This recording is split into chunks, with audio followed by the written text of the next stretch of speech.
Good morning mga friends, mga kaibigan ko dyan. Siguro nakikita nyo naman kung ano itong nasa paligid ko. Ngayon araw mga kaibigan, ang aking content, ang aking gagawin ay paggagawa ng fermented fruit vinegar.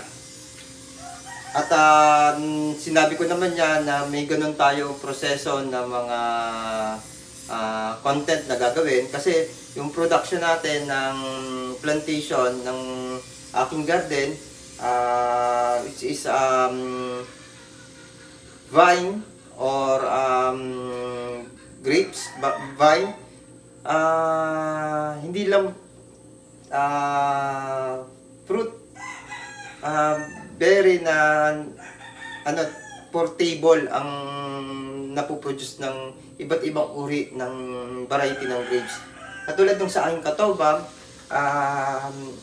sabi nung karamihan na nagko-comment dito, maasim daw. Although nakapagpabunga ako dati ng katoba na hindi ko sinasadya, hindi ko inalagaan yung halaman. Hindi ko nabigyan ng importansya kasi binigay lang sa akin. Ang ginawa ko, tinanim ko lang. Kasi akala ko, hindi siya totally talaga mabubuhay dito sa lugar namin. Hindi siya bubunga. Pero nung nakita ko na bumunga yung aking katoba, nagkaroon ako ng interest. Tumakbo yung idea ko. Ano ba yung pwedeng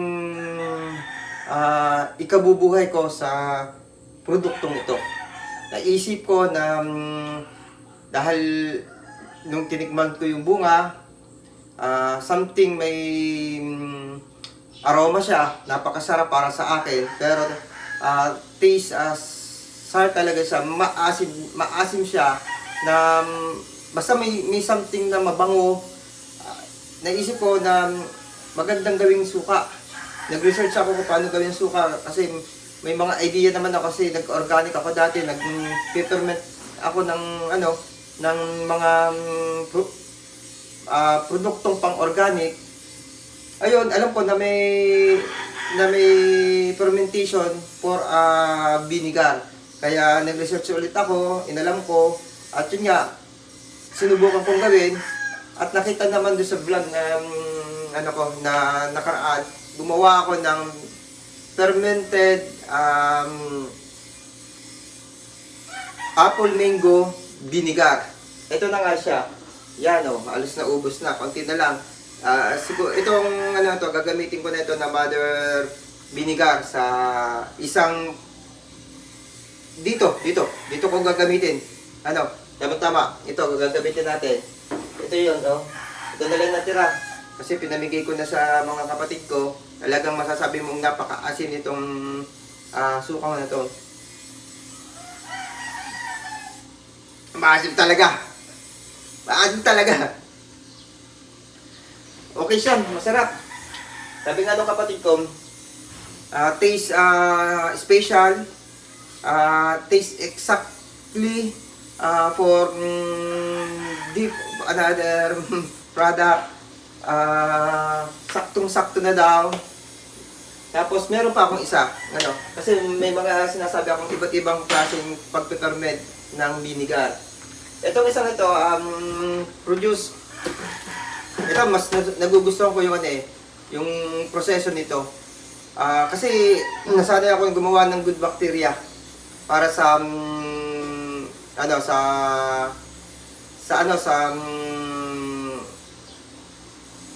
organic. At good bacteria is best para sa ating health. Naggawa din ako ng good bacteria, yung water keeper. Water keeper, ang ipinapakain sa good bacteria, sugar. Something, yung raw materials ng sugar, yung, ang tawag nga doon? Yung liquid. Molasses, yun yung pinapakain. Mabilis ang production. Tapos, mas maraming good bacteria. Dito, sa production na to, sa ginawa kong vinegar, nakita ko, dalawang klase yung ginawa ko, procedure.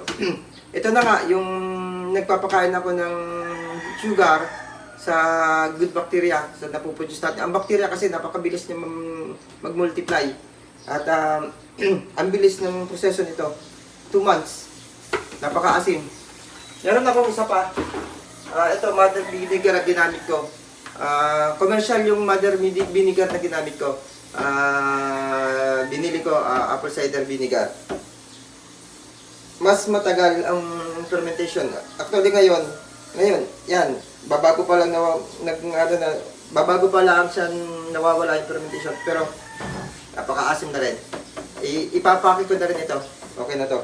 Ito mga suka na ginagawa ko, katulad nitong gagawin natin. Ito ay mga personal use lang din dito sa amin. Hindi siya commercial pa. Actually, ginagawa ko ito stepping procedure ko to siguro para sa hobby and business. Yun yung purpose ng pagtatanim ko ng grapes. Business for production ng suka, business para sa plantation, business para sa berries, sa fruit. Yun yung mga way na pwedeng puntahan ng mga itinatanim ko. Yun yung ganun kadami ang pwedeng gawin sa pagkukultivate ng lupa dito sa garden, dito sa backyard. Yun mga kaibigan, samahan niyo ako. Unang way na gagawin natin, dito natin gagamitin. Ito, nalinis ko na to. Ito, mga ginamit ito sa ice cream. Meron ditong local production ng ice cream na bata pa lang ako. Gumagawa na ng ice cream, yung mga dirty ice cream natin, yung pangmasa. Yan. May ganito na silang, may pangalan niya. Ayan. Ito yung pinaglagyan. Ngayon, paglalagyan natin ng fermentation. Una gagawin natin, alcohol.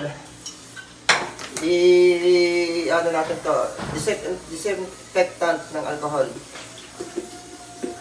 Actually, dapat, ito kasi tirang alcohol.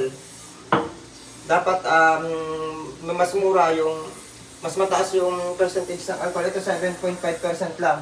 Ang mataas na percentage ng alcohol, yung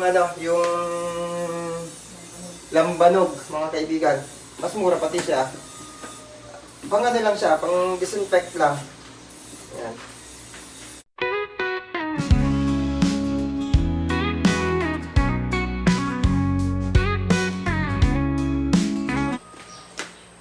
Mga kaibigan, try nating mag-blender. Kasi di ba dati doon sa isang vlog na ginawa ko doon sa apple mango fermented vinegar, meron akong blender. Yun na yung ito yung blender ko. Tapos yung isa, get lang. Ganun na rin ang gawin natin dito. Meron tayong i-blender.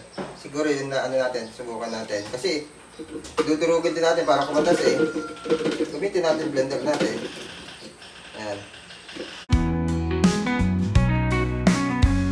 Malayang buhay tulad ng mga lagaslas sa batis.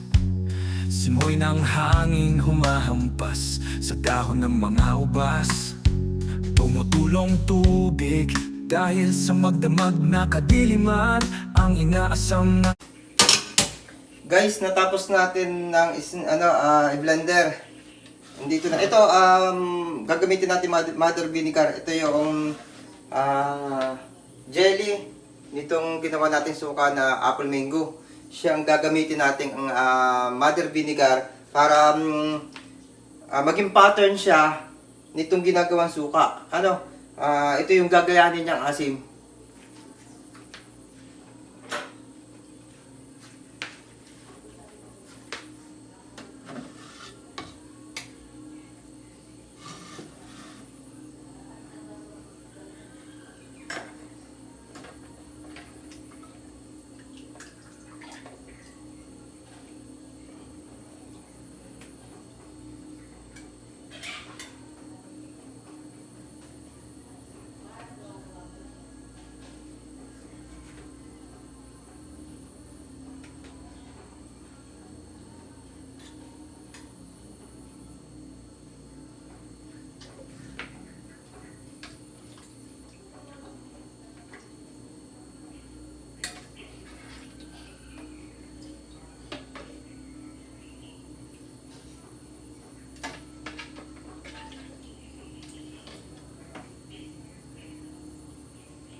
Nag-jelly siya.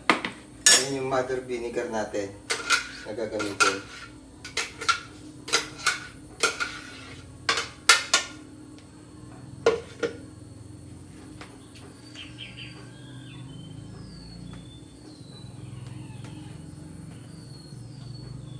Hindi na natin linagyan ng extender, hindi na tayo nag-extender. Kasi madami namang katas yung kamyas. Sa tingin ko, hindi na kailangan extender. At ang kagandahan kung walang extender, masyadong maasim siya. Kumpara doon sa may extender. Ito kasing ginamit natin dati, may extender yan. Kasi hilaw na mangga ang ginamit natin. Hindi mapiperment ng tuloy-tuloy kung hindi tayo naglagay ng extender doon. Sa ngayon, kaya natin siyang kasi liquid ang naging liquid na yung ating ginagawa. Kaya pwede na dito yung wala extender. Yan.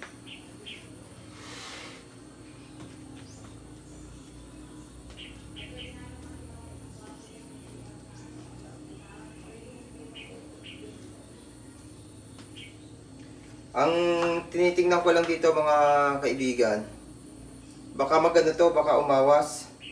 Masyadong puno. Dapat siguro 3. Hindi pa pwede yung isang yun eh. Dapat makahanap ako ng isang lalagyan na mas malaki. Hindi pa pwede itong isa. Kasi pinaglagyan ng to? Pinaglagyan ng sabon.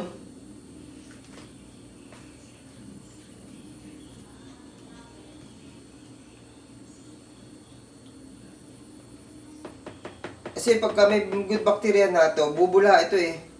Baka yung bula nito, yung sulak, yung sulak, baka umabot hanggang dito sa taas. Umawas. Kaya susulak yan dahil ng good bacteria. Yan yung nangyayari sa nangyayari sa loob ng tiyan kapag may bacteria tayo sa tiyan. Yung may mga GERD, yung may mga H. pylori bacteria. Kung bakit lagi tayo nabobloated. Yan. Tsaka yung mga nagbo-bloated na tiyan, yan yung dahilan. Ganyan ang nangyayari. Kasi pag bloated ka, may may bacteria ka.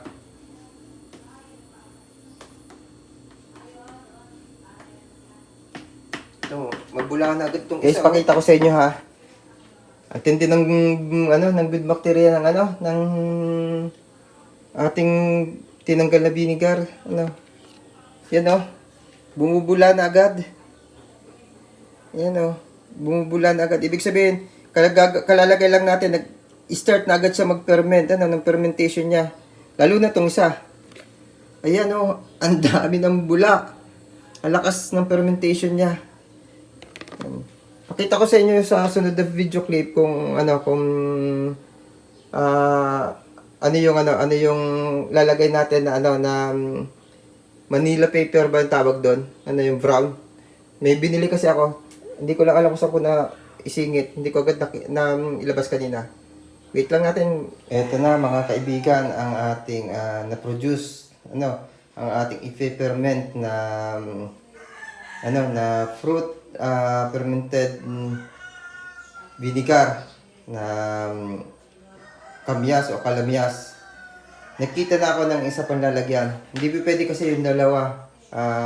Pag nag-ferment yan, kapag sumulak yan, nag-bubbles yan, wala na. Tapon na yan. Lalo pat ang ating pinaka-cover sa taas ay ang papel lang. Hindi pwede kasi na hindi papel yung cover sa taas. Kasi hindi makakahinga yung mga good bacteria, mamamatay.